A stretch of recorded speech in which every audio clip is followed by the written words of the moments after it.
So I stepped out to get a better look at the man on the ground. As I did so, the other man stepped inside of my apartment. I just stared at him with our eyes locked.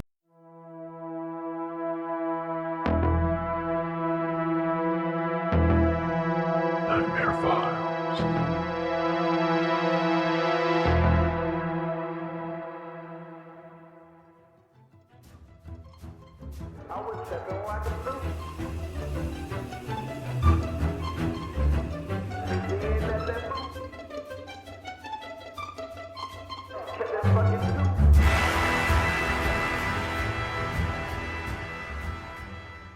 A few years ago, me and my now ex went on a weekend away together. We ended up staying at the Hilton Hotel, which was nice and we had a really good time. But I'll never forget the last night we stayed there. Throughout the trip, we kept seeing the same hotel worker. I mean, he did work there, but with it being quite a large hotel with many staff, you'd think you wouldn't run into the same one over and over. But there he was. He was there when we ate. He was there when we went to use the pool, and every time I walked past him, he'd give me the strangest look. I remember on our last day there, I left our room to get some more ice, and guess who appeared as I was at the ice dispenser? You guessed it, the same guy. I thought as we were leaving in the morning anyway, I tried to ease the unnecessary tension and smile at him, and I tried to make small talk. He just ignored me. He stared at me. Well, glared at me, intensely watching me as I finished filling up my bucket. And as I left, I very stupidly said, "Well, bye then," and offered a half wave. This visibly angered him. He actually started to grind his teeth. So I very briskly walked back to our room. Once I was back, I very casually locked our door, and I also put the chain on. Unnecessary, I know. Nobody without a key card can get in, but I just felt a bit creeped out by this guy. I didn't mention anything to my ex. I just wanted us to enjoy our last night as we did. Well, up until about 3 a.m. anyway. We were cuddling in bed, trying to sleep, and we both shot up when we heard what sounded like the doorknob starting to jiggle.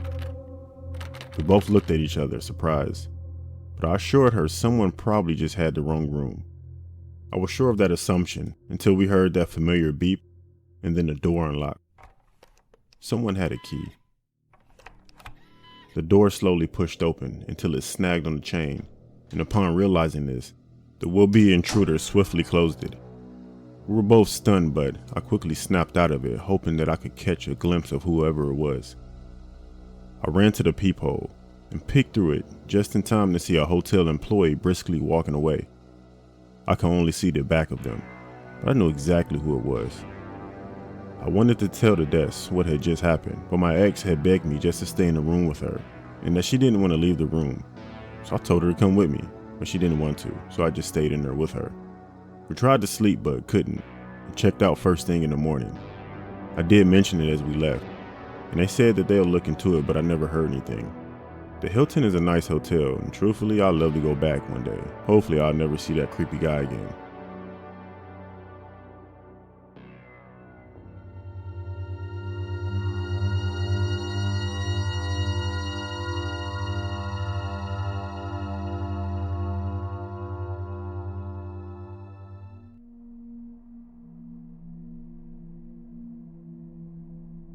My name is Brandon. This story takes place when my father was a child. When he was 6 years old, he used to live in Northridge, California. More specifically, he lived in an apartment complex. Just to give you an idea of the setting, he used to live by 2 apartment complexes. In between them, there was a small but decently sized and well-put wooden playground area where kids could play. Since my father had recently gotten a new tricycle, my grandmother told my father that he could ride his trike along the pathway that led behind the complexes into the playground. One more thing before I continue. There's a decently sized alleyway in between the complexes, and you could get a good view of the playground area. While my dad was riding his tricycle, he stated that he heard a couple arguing. He quickly turned his head toward the alleyway. While my dad was figuring out what to do, silence came from the both of them as a middle-aged man yelled at them, "Get out of here, you damn kids!" As soon as he said that, the couple started sprinting towards my father. Acting quick, my father quickly rode his tricycle as fast as his little legs could carry him. My father stated that he vaguely heard the thundering sounds of a pair of footsteps. My father would never forget this memory. My father took a glance at who was chasing him, and this is where my father saw the most sickening image he could picture. The man chasing him was a middle-aged man with long, wiry gray hair, a crazed look in his eyes, and grotesque teeth. But that's what my father was scared of the most.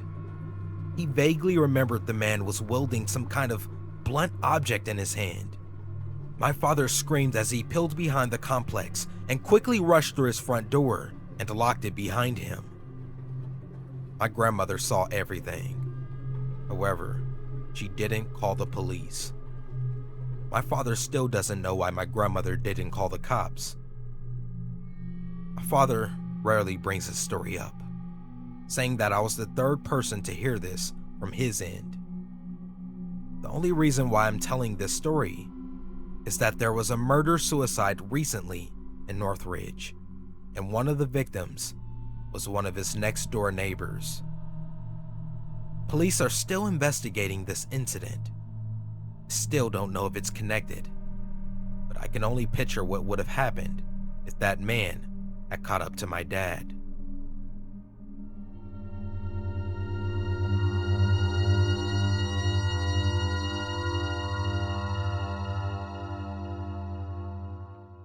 I live in a not so large and not so friendly block of apartments. Well, it's really more of a converted old Victorian house, which is now modified into 5 small apartments per block. The main door is really crappy and still hasn't been replaced, even though the entire building has been refurbished. This is the case despite the landlord promising it would be done by the new year. Anyway, this door doesn't lock when you close it. It has to be locked manually, either by the key from the outside or by the twisty lock on the inside. Unfortunately, people who live around me can be, well, let's say rude, and that's putting it kindly.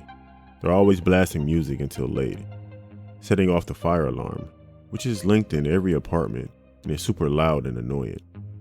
But most annoyingly, always, and I mean always, people are leaving the main door unlocked.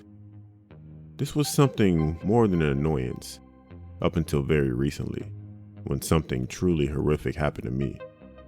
It was a Thursday night, and as usual, I was getting ready for bed at around 11 p.m. And as usual, despite it being a weekday, one of the surrounding apartments is having a party. Again, it's the weekday, and this was annoying because who throws a party on a Thursday? I mean, just wait for Friday. Not only that though, it's supposed to be a lockdown, so while other people can't see their own families, me included, you get to keep everyone up. The music was noticeable, but not super loud from the comfort of my bedroom, thankfully. So I do what I always do when I go to bed. I put on some scary stories, I chill, and I try to go to sleep. So I finally managed to drift off at around 12 o'clock, and I'm awakened for the first time at around 2 because of the music. So I get up and I go to the bathroom as I thought I might as well since I'm already up. So being annoyed and frustrated, I get back into bed and continue to enjoy my stories until I'm asleep. I'm suddenly awoken by loud stumps coming up the stairs. I live at the very top of the building, so the final staircase only leads to my door. Now I'm more than exhausted, more exhausted than angry. So I just lie there, awake, until I hear something that jolts my half-asleep brain fully awake. My door being pushed open. Someone is actually trying to push open my door and enter my apartment without my permission. Not hard or forcefully, mind you. Not like they were trying to break it, but they definitely were trying to gain entry. Now this may be because my mind was still foggy, or that I was still so tired that I didn't care, but I just stupidly assumed that someone in a drunken stupor was trying to get into the wrong place. Maybe the party was at a different top floor apartment, I thought. So I ignored it. Even when it happened again, I could hear scratching and mumbling on the other side. Stupid, I know, but I really just wanted to go to sleep. So the next morning, I woke up as normal and got ready for work as I opened my door to leave. And what do I see? 2 men asleep on the floor, blocking my way, and one of them bleeding from his head. Now, I'm not judgmental, or at least I try not to be, but these men were clearly homeless. I mean, the smell alone told me that. It was like having a ball of dirt slapped in your face. Not ideal for an early morning start. When I eventually got one of them to get up, the other failed to do so. He was clearly on drugs. It was completely out of it. Thankfully for me, the man was okay. I mean, I could have been rushed or anything, but he explained to me that he had been attacked and chased, so they took shelter here. So I offered to call the ambulance, which the men eventually accepted through a one-sided conversation of murmurs and groans. So I stepped out to get a better look at the man on the ground. As I did so, the other man stepped inside of my apartment. I just stared at him with our eyes locking.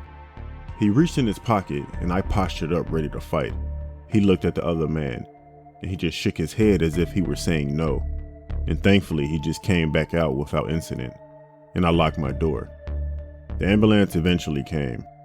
I informed my landlord of this, and he said that he would warn the other people living there that they must keep the door locked. But of course, every morning I go to work, the door is wide open with no consequence. But the real kicker is, because that guy was bleeding and was homeless, I didn't want to clean it myself and had to get professional cleaners to do so. And when I asked for my landlord to chip in, he just ignored me for days.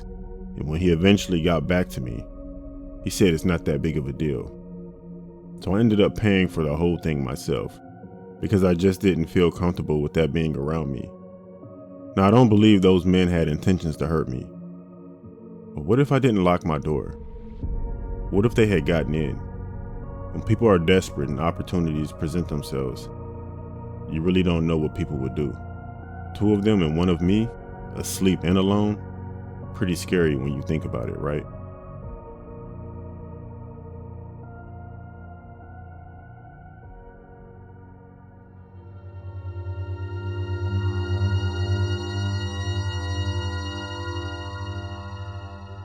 Sleep paralysis. This happened during the summer of 2019. My health was deteriorating at the time, mostly due to struggles with mental health. I was going through mental and emotional breakdowns, even having nightmares. All that stress made for an extremely rough spring semester in college. I put a lot of stress on myself trying to improve my grades. I also have borderline personality disorder and depression, which really sucks. My best friend was there for me throughout all my problems. I was happy he was there, but I felt bad since he had a lot on his plate at the time as well. One Friday night, I was a bit more tired and stressed out than usual. I had been out looking for a job to keep myself busy during the summer. The day was full of one rejection after another, so I was feeling really down in general. I just kind of wanted the day to be over already, so I decided to go to bed early. At around 5 a.m. in the morning, I suddenly woke up. The first thing I noticed was that I couldn't move my body at all. I was scared shitless. I tried calling for my younger brother to help, but I couldn't get a word out. Out of nowhere, in a dark corner of my room, I thought I saw something, an outline. As I stared into the black spot, I could have sworn it was a cat. Mind you, I have no pets in my home, so it was already a bit disturbing to see. As my vision became clearer, the shape I was staring at became more defined. What I saw was the shadowy form of a humanoid hand coming toward me. I was petrified. But no matter how hard I tried, no matter how desperately I wanted to, I could not scream. The dark hand floated closer and grabbed my ankle. Somehow, whatever was stopping me from crying out released its grip on my lungs. I screamed like a banshee. As my voice rang out, the hand suddenly faded away. I know the scream was real because it woke my younger brother up. I went back to sleep for a few hours until my alarm went off. Around 9 a.m., my brother came into my room. I asked him if he had heard me screaming earlier, and he said he had. I apologized, feeling a bit guilty. I went to my best friend's house later on and explained what happened. He told me the stress and depression was probably causing me to suffer sleep paralysis. From that day on, he always checked in on me to make sure I wasn't having any nightmares or night terrors. I don't think I'll ever forget that experience. It was my first time dealing with sleep paralysis. The situation was so scary that it took me a while before I could sleep on my own again. I still have the lingering fear that one day it might happen again. Oddly enough, a week after that experience, I suffered a heart attack, which is kind of strange for a 21-year-old woman. Thankfully, though, I'm now healthy and doing much better than before. Anyway, I hope that whoever you are, you never have to live through something so terrifying as that. I wouldn't wish it on my worst enemy.